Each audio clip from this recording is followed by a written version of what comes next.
Okay. Hi. So we today have our tech team in front of us. This is Mittu sir and this is Rajashri, who will tell you what they exactly do at ThinkZone and what are their work.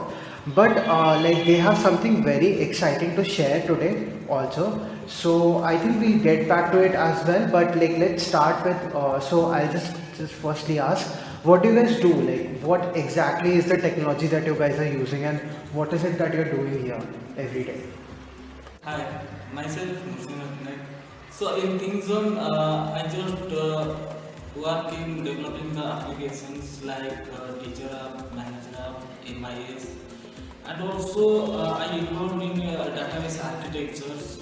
So for that, whenever I try to make the application, I just focus on the users who will use our app, and the teachers in the village area, they will have to use our application. So keeping in mind, I have to make the applications in that way, and we have to also make in mind that our data should be secure.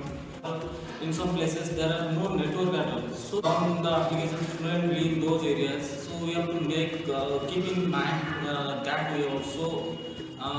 So for that, I have used the offline features in my app. You, Rajashri, of what my knowledge is, you do a lot of designing in the application and like what the user experience would be and how to incorporate all of that features. So can you give a brief idea of like?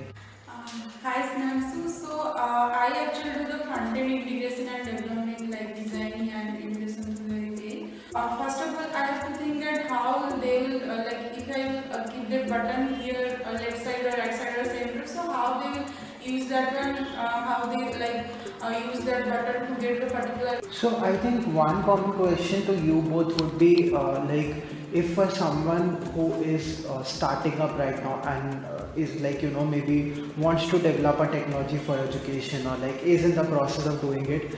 So what do you think would be your advice to them? So in market there are numerous technology and frameworks are available. So if you are defining the problem and to solve that, there are like number of technology you can use. So first step would be to learn the fundamentals and the basics. So if your basic is strong, then you can solve any problem in any language.